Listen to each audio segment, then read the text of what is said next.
This is a new voice for a new Scotland. IndyPram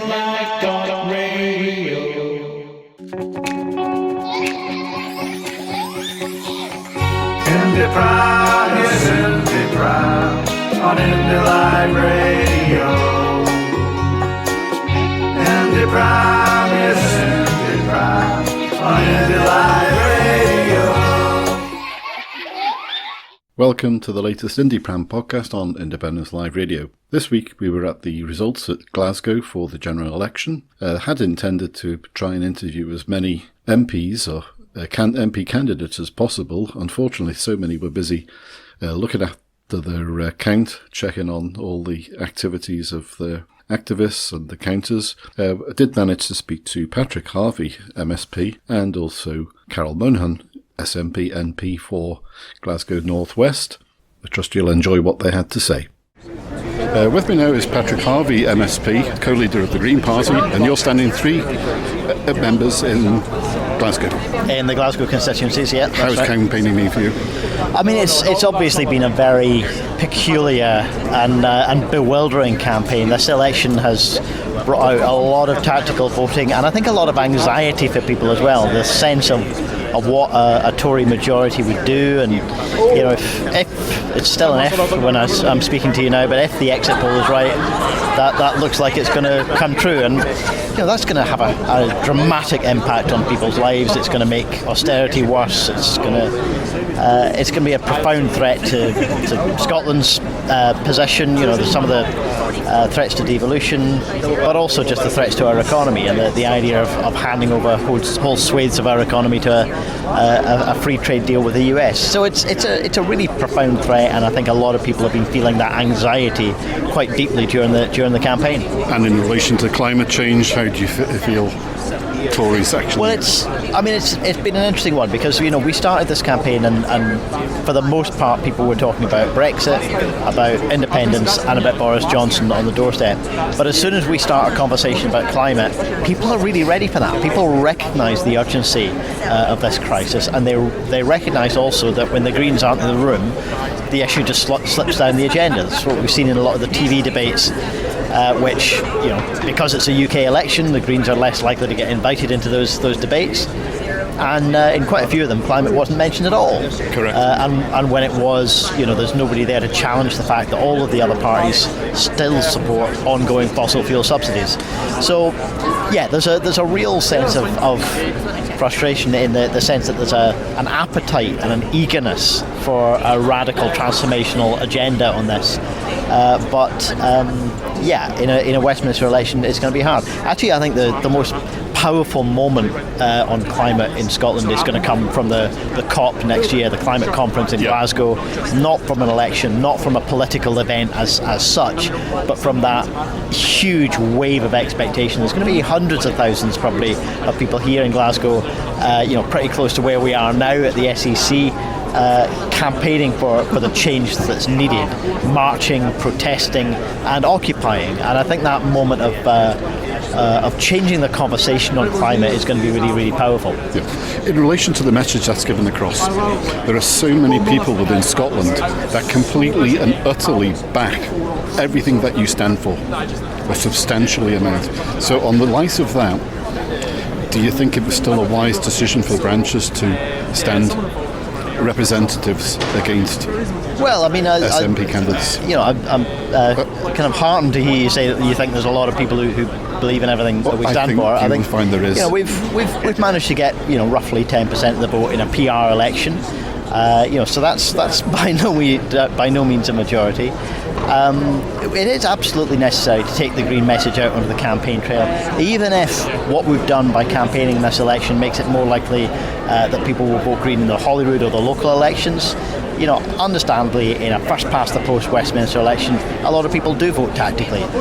Whether that's for the most likely candidate to beat the Tories, and in most Glasgow constituencies that would be the SNP, not in all Glasgow constituencies. And it'll be interesting to see whether people like Paul Sweeney or Ian Murray hang on in Glasgow and Edinburgh. Some of the Labour candidates will no doubt do badly. Some of them will lose their seats. Others will hang on because the same issue will have applied in those constituencies. People wanting an anti-Tory candidate and thinking a sitting Labour MP is the most likely route to achieve that. Do you think Ian Murray's at risk, considering the 15,000 majority? I'd be surprised. I think there'll be people voting in this election who are trying to achieve anything to achieve a pro-independence majority.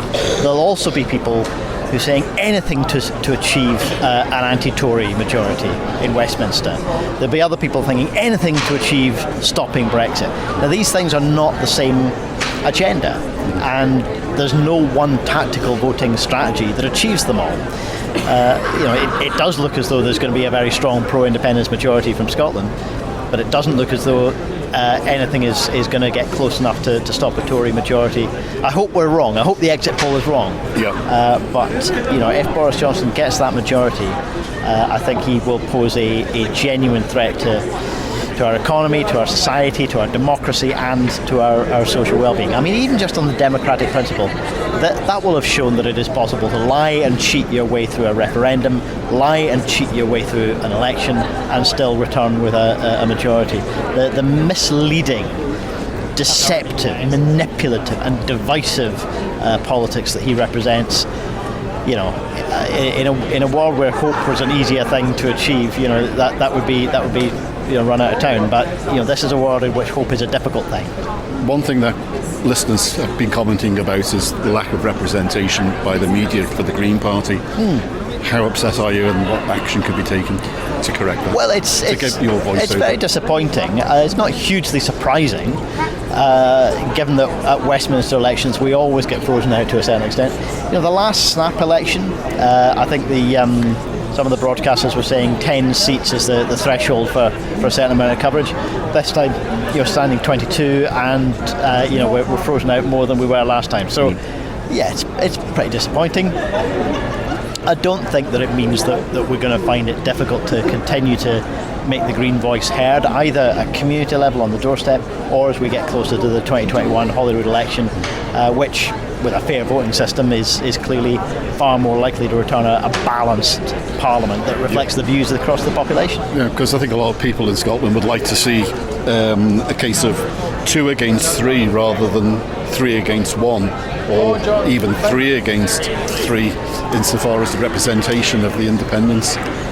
Well, yeah, I mean, for people who focus on independence as the only issue, I can understand that. Yeah. Independence is not the only issue. Mm-hmm. My party is proudly pro-independence, but we're not the kind of party that says everything else waits until independence. We're not the kind of party that says independence is the only thing that matters. And we're not the kind of party that says independence is an end in itself. If independence was being put to us on a proposition of continued fossil fuel subsidies and right-wing policies and privatisation, I would be voting against it. I vote for independence because it is an opportunity for change in our political system and a change in our economy. That's the purpose of it for me. Yeah. Well, I come from a yes movement side. So I'm on the National Committee for English Scots for Yes. So looking at the yes movement as bigger than any party, do you feel there could be any consequences if any of the results from Scotland, because listeners have been contacting and writing in, if a majority of Green votes in a constituency where it's been a knife edge causes an SNP candidate to either lose a current seat or not gain a seat, would that have implications going forward? Well, I mean, I think the proportion of SNP supporters who are intolerant of political diversity is probably quite small.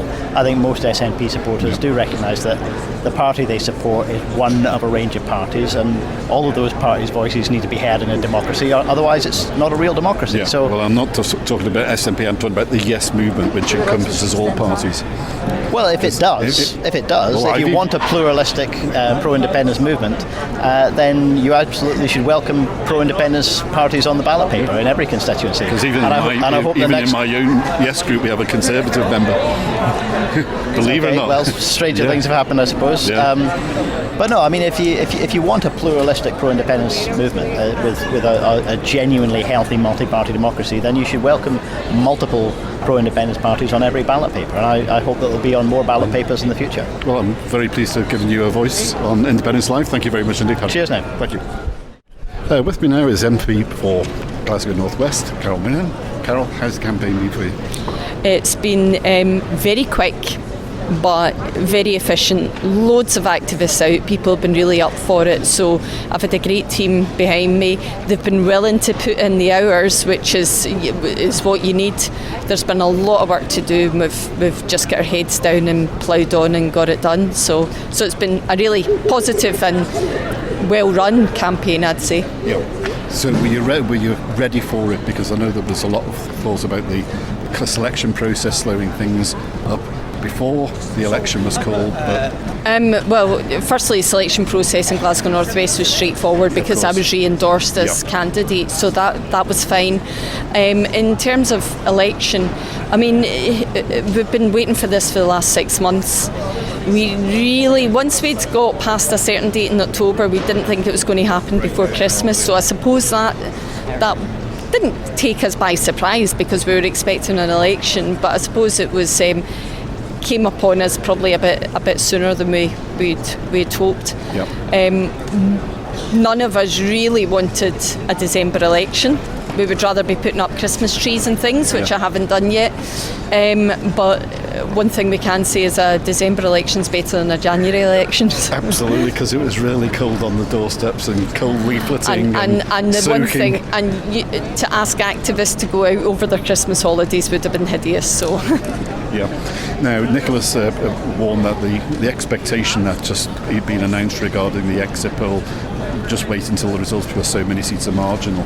But if we did carry a substantial increase in members and Boris Johnson, as forecast, does win, how effective is that going to be for the SNP, a larger contingent of the SNP, the Commons? Well, a couple of things. First of all, regardless of how many seats we actually end up taking tonight, we're going to be the winning party in Scotland, and what we have is quite a clear difference in terms of how people are voting north and south of the border. South of the border people are listening, are been taken in by Boris Johnson, his rhetoric, his lies, his xenophobia.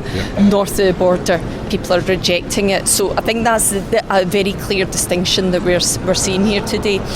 In terms of how effective the SNP MPs have been extremely effective. We have been probably very frustrating to the Tory government, but that's exactly what we're supposed to do. Exactly. And with more of us, we will be doing even more of that. So yeah, I mean, I'm looking forward to getting back and getting stuck in and providing the effective opposition, which is what we've done for the last 4.5 years. I know, because people watch Parliament TV very, very much more than they used to now, because we've got so many representatives that we're watching people that we know. And I mean, it's brilliant. Sometimes I get private messages or people tweeting me and saying, "Oh, I love your outfit today," and you're thinking, "But this is a really dull debate. Why are you even But people are so engaged that they will tune in to what's happening. It's that by habit they're switching on Parliament TV, which is not a sentence you would hear anyone utter a decade ago. So people are politically engaged. People want to see what's going on in Westminster. They want to see what's been said to SNP MPs, and they want to see how we respond to it. And I think we've given a very good account of ourselves over the last 4.5 years. Because I never used to really watch it until a friend and MP, John Nicholson, won. And of course then I was watching to see what he had to say, and then you're watching all the other SNP members and think they're doing a fantastic job down there. And obviously wish John all the best in the South Persian local. This time we're also obviously hoping that Amy Callaghan gets in as well. So, but anyway, I wish you all the best. Carol, thank you very much for speaking to Independence Live, and look forward to having a chat in the future. Thanks very much. It's been a pleasure.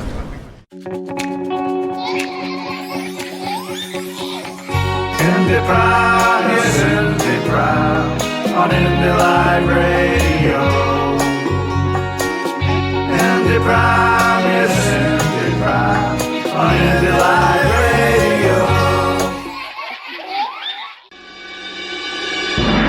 This is a new voice for a new Scotland. IndyLive Radio.